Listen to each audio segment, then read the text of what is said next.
Hey everyone, it's Book Crazy Katie. Today's video is my favorite books of 2017, and please check me out on social media at the following. Hey everyone, it's Book Crazy Katie, and today I am here with my favorite books of 2017. I am pretty excited to do this video because it's much better to talk about the books that I like. I did my least favorite video just before this. I don't know which one will pop up first on YouTube. It depends what I do editing. But I hope you guys enjoy this video, and I hope that you're excited too to learn what I liked and disliked in books. But today we're going to be dealing with what I liked. I got 10 books for my favorites of 2017. I had much more that were 5-star reads, and I also read some of my favorite books this year too. I had a few rereads, and those are not included. I don't need to put Where the Heart Is by Billy Lutz as my favorite book. You guys will probably learn that throughout my booktubing, and maybe it'll get talked about at some point. But for now, I'm just going to do it. Some books I have, some books I don't have. Some are on my Kindle, and bear with me as I try to find them on my Kindle.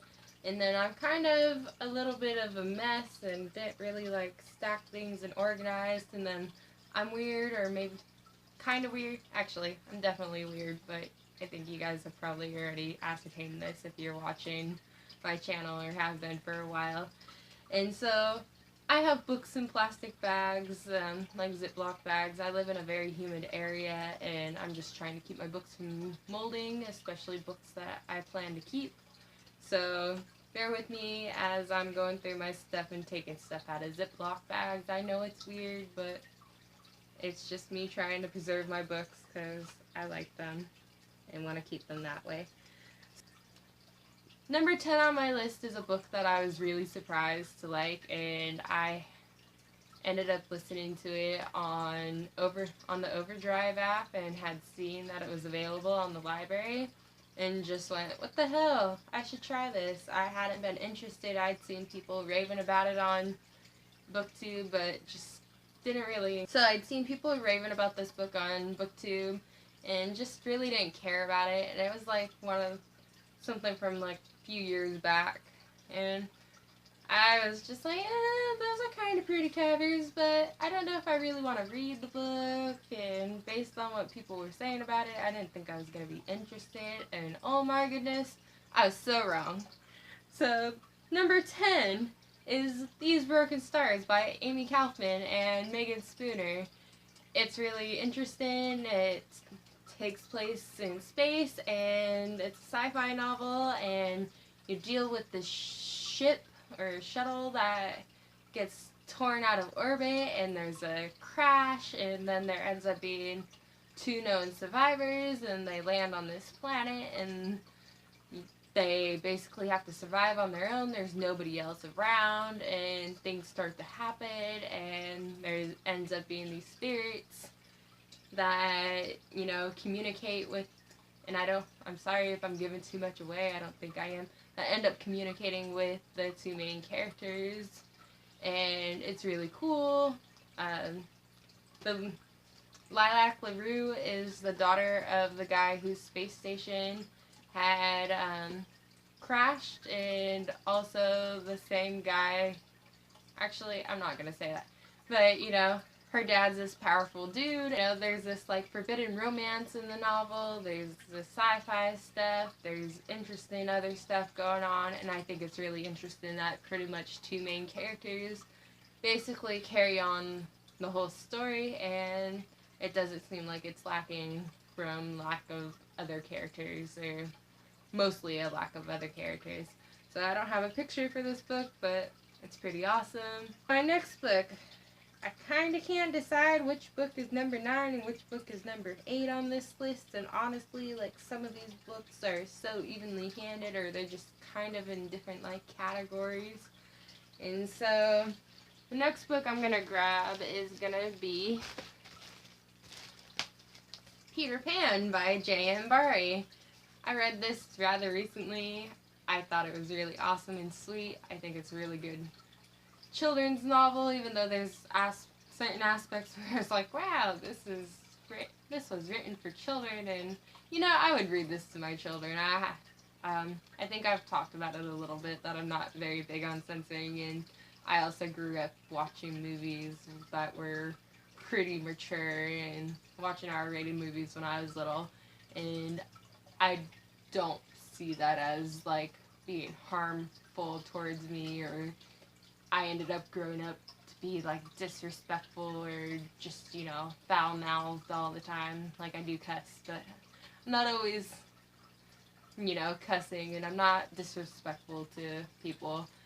So, I was surprised with some of the language there. I loved it. I wish Peter Pan would have made some different decisions, but then again, he is the boy that just isn't known for growing up. But I thought this was a fantastic story and really fun. I'd probably love to listen to it on audio one day if I could find like a good narrator that narrates it. But definitely worth being called a classic. Number 8 is gonna be, and I'm gonna keep this in the plastic bag, I think, guys. This is gonna be Ready Player One by Ernest Cline. I'm sure many of you know what this book is about, but it's a sci-fi book that deals with like a video game computer like society, and people, do all this stuff on this online game called the Oasis. They can have a job, they can go to school, they can do all this stuff there. The creator of the Oasis, when he died, had created this whole, why can't I think of the word, type of search, and wow, my brain is skipping on the word, but he had created this whole, like, kind of search, that contest thing, that when, he died, that if people could, whoever ended up being the first to survive, like, all the clues and, decipher everything, that they would inherit his, control of the Oasis and his, fortune.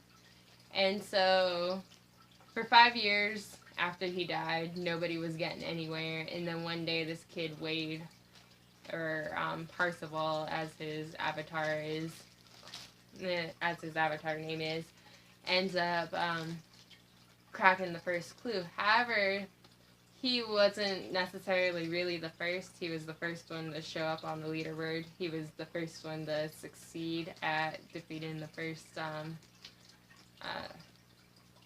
boss, I guess we'd call it. And so there was this girl, Artemis, who has a different name in real life, but I can't remember what it was. Lindsay, Stephanie, something like that. She had actually discovered the whole thing first and just couldn't beat the boss. And I want to say the game was Joust or something, the first one. But there's different clues, different games, different 80s pop culture, and just, I think maybe even older than 80s pop culture throughout this book, and it's really fantastic. Nice science fiction, almost dystopian, but I wouldn't say necessarily dystopian world going on here. And I'm really sorry if this is causing a glare. It probably wasn't the best idea to leave it in the bag. But I really love this book. I think I will love it for a long time to come. I look forward to rereading it in the future. And I can't wait for the movie to come out, which I think isn't until March, even though it looks like they've probably changed quite a bit. But, it is a book-to-movie adaptation, and they tend to do that. I am excited to see that Steven Spielberg is in charge of this, and he tends to make really awesome movies, so I'm hoping that even if the movie's really different from the book, it's still going to be an enjoyable experience. And I think with these other ones, I might take them out of the bag, because I feel like I might be blinding you guys. The next book I don't have for number 7 is A Man Called Uwe. I got rid of the book. As much as I love it and liked it, I kind of look at my little space that I have. I'd probably show you how little my space is, but it's so cluttered and messy that I really don't want you guys to see. So, Um, it's called A Man Called Uwe by Frederick Bachman, and it's about this elderly gentleman who has these neighbors, and he ends up forming this bond with his neighbors, and it's during a rough time in his life, and he misses his wife, and he honestly is dealing with struggling with wanting to live and, you know, finding joy. So it kind of makes me think of Gran Torino and Up, and I feel like there was a third like movie or another book that it kind of reminded me of. It might have been Water for Elephants, the book that was like the third thing that it kind of reminded me of. But you know, this guy, he's just struggling to live and very cranky and doesn't want to do this and that, and then he has these like annoying neighbors that keep on bothering him, and he doesn't really want to deal with them. But you know, you see a lot of like change, and it's a very heartwarming story, and I really highly recommend it, and I can't wait to delve into more of Frederick Bachman's work. Unfortunately, I haven't had a chance to do that yet, but I look forward to it. And then number 6 on my list is a series of books, and I don't think this is going to become a surprise to anybody. But it's the Heroes of Olympus series by Rick Riordan. It's a sequel series to Percy Jackson, and it is amazing. I think it surpassed the first series by quite a bit. The books are much longer, but they're so enjoyable. And even though this is probably my least favorite, The Son of Neptune, which, you know, a lot of people would probably say The Lost Hero, or maybe The Blood of Olympus, because I know that it's not, like, the ending that everybody wanted. And however, you know, as much as I kind of look at that ending and I'm like, I didn't really like the way things got solved in the last book for Percy Jackson, and I felt like it was kind of a cop-out, so I'm curious to see how I will enjoy the last book in other Riordan series. But for me, I really enjoyed The Lost Hero, and as much as it's like, oh, I want to see Percy again, I really did enjoy, you know, the new characters that came into the book. And then, like, there were parts of The Son of Neptune that just kind of dragged for me, but I still really enjoyed the book, don't get me wrong. But The Mark of Athena and The House of Hades is probably the 2 best books out of the series, and I really liked the fact that, like, I didn't like Annabeth too much. Like, there were times I liked her, but there were other times I didn't in Percy Jackson, and I feel like you really see her become her own character, and you can see that she actually has emotions and stuff instead of just seeing everything through Percy's eyes, because she just kind of seemed like she was always nitpicking at Percy in the Percy Jackson series, and then when it was convenient for her was friendly and nice to him.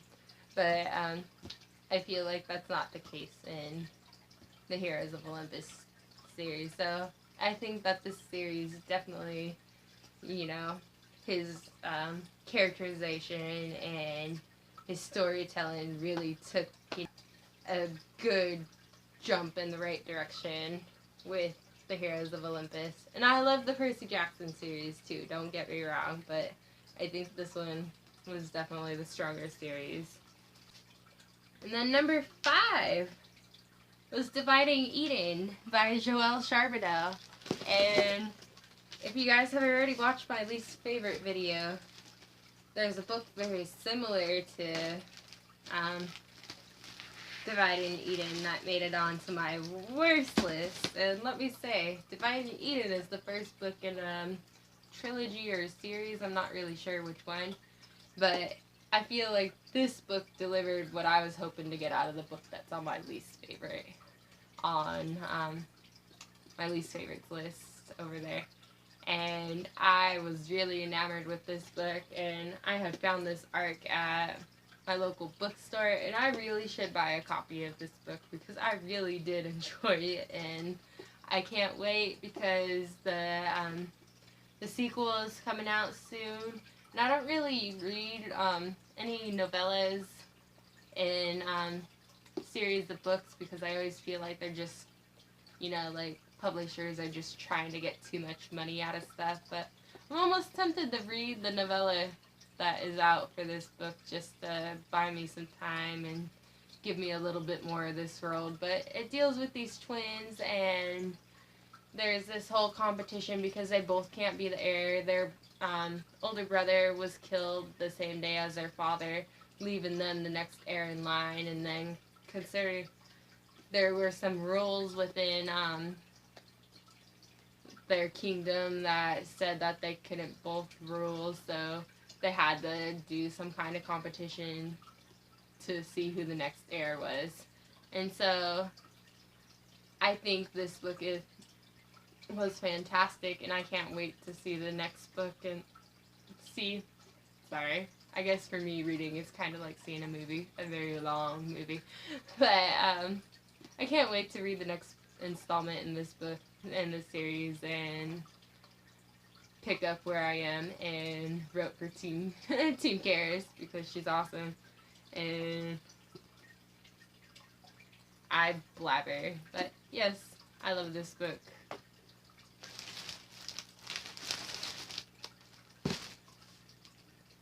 And then number 4, once again, is more than one book, but it's part of the same trilogy. And so number 4 is Unblemished and Unraveling by Sarah Ella. And I have also reviewed these books and talked about them in, I think, a couple different series, but I really enjoyed both. I read Unblemished twice this past year, and I read Unraveling once, and when the third book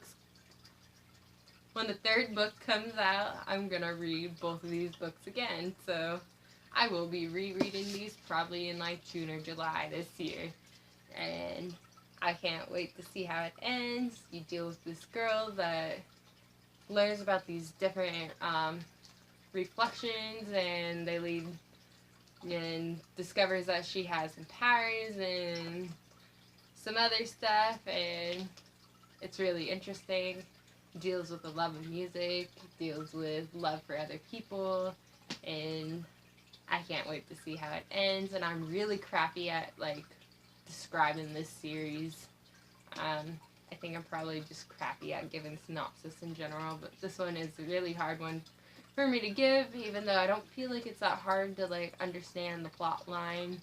I just think there's like a little bit of here's this, just things to pull from different directions, and I just don't know how to like bring it together so it like coherently makes sense. But give it a chance. It's fantastic writing, fantastic book. I think they're probably a little underhyped,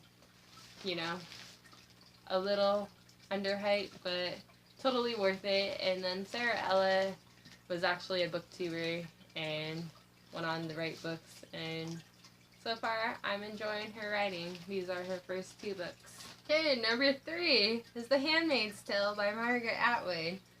I have not seen this series on Hulu, and I would love to, but I don't have a Hulu account, so unfortunately I don't get to watch the show. Maybe it will be released on DVDs at some point, and I will choose to purchase them. However, the book is really awesome. It deals with this handmaiden, and basically it's a it's a dystopian novel that takes place in the 1980s, which at the time was like a few years into the future from when the book was written in 86, I want to say it was. But basically it deals with Islamophobia and like very conservative ideals taking root, and women just being restricted of their rights, and there ends up being some damage to like the earth and people that make it so there's only a few select people that are capable of bearing children, and they end up being called the handmaidens, and they get thrown into this whole like having to provide children for the rich aristocratic couples, and You know, there's this whole social rules regarding who becomes a handmaiden too. It's not just, oh, they're able to carry children, but in the case of the main character, she had been in a relationship, and I think from this, it's kind of a little vague in the book. Like, her whole background isn't entirely clear, but she was in love with this guy. She had a child with him. I think that based on the way that, from what you see of their past together, I believe that they were a married couple at the time. However, he had been married, and they became involved in an affair. So, since that had happened, and their couple didn't start in the most noblest of ways or moral of ways, she ended up becoming a handmaiden, and like their family was torn apart. She doesn't know where he is, and then like you don't know what happened to their daughter, and you know, just very fascinating. And it deals with this messed up society and the different rules that exist, and it takes place in the United States, except it's called what is the town called? Gilead? Yeah, I want to say it's Gilead or Gilead. I don't know the proper way to say it.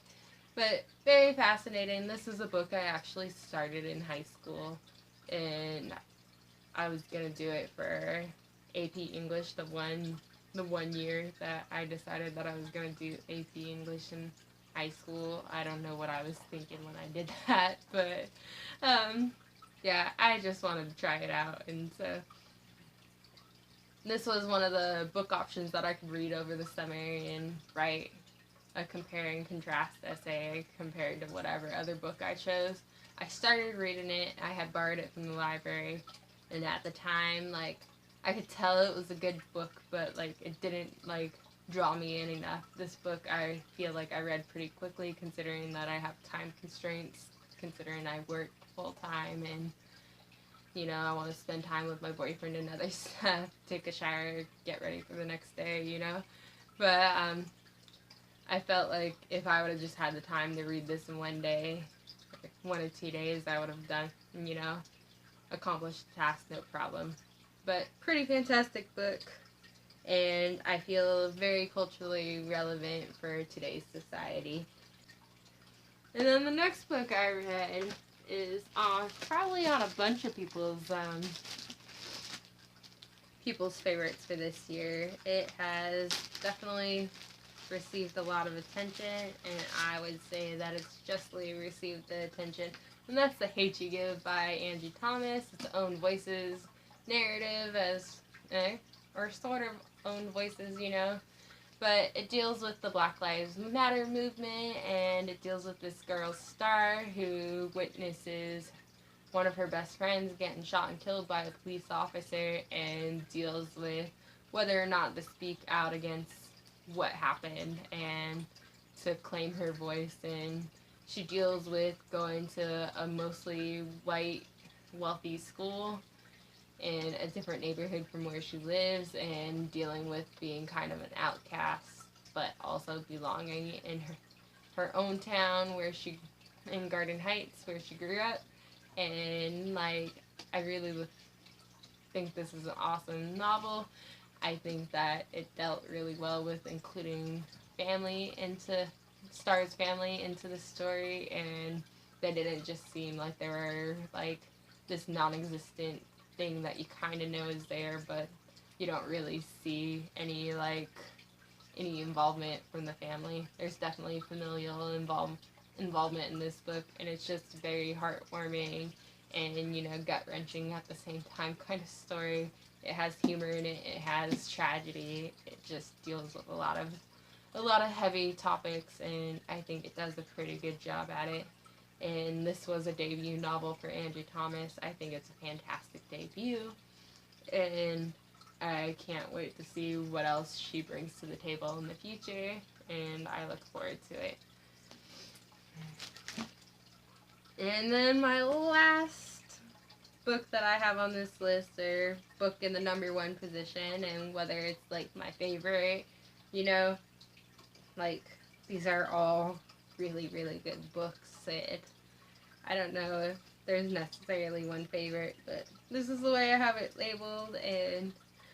But my last one is gonna be another one that was talked about quite a bit last year, and I feel like I even still have heard discussion about it this year too. Homegoing by Yagi, and I know I'm butchering her name. However, this is a multi-generational novel dealing with these two sisters and their family as their line progresses. And one sister got sold into slavery, and the other sister, she got married off to this British guy, and one sister, the one that got married off to the British guy, her family pretty much remained in Africa, while the other girl's family took, ended up being sold in to the U.S. slave trade. And so both sides both sides of the family dealt with, different troubles as the generations went on, and I just really liked how the story progressed. And even though you only get to deal with certain characters for like a chapter, it's really fantastic, and I felt like this story continued, and I didn't feel like I was missing out on anything. There were a few times where I wanted to know a little bit more about so and so from this, from the previous generation, but usually you got to hear a little bit more about them, and it's just, very interesting and very well written, and I definitely see myself coming back to this book time and time again when I get a chance to. It's definitely worth the read, and I'm doing it. But definitely worth the read. Check it out. I read this towards the beginning of the year, which is kind of why I'm running out of things to say, but I really thought it was, very good book. It has a family tree at the beginning. If I had a physical copy of this, it probably would be a lot better for me, but let me see if I could bring it up.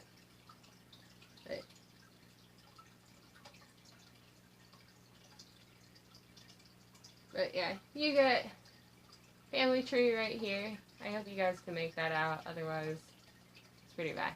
However, these are it for my top 10 favorites of 2017. I hope you enjoyed this video. I really enjoyed making it, and I can't wait to see you guys again. Bye! Oh, and if you like this, please press the like button, and also, if you haven't subscribed yet, please subscribe. I look forward to seeing you guys in the future, and I will post my social media links too. So if you want to follow me on social media, please go ahead and do so. I hope to hear from you guys. Bye!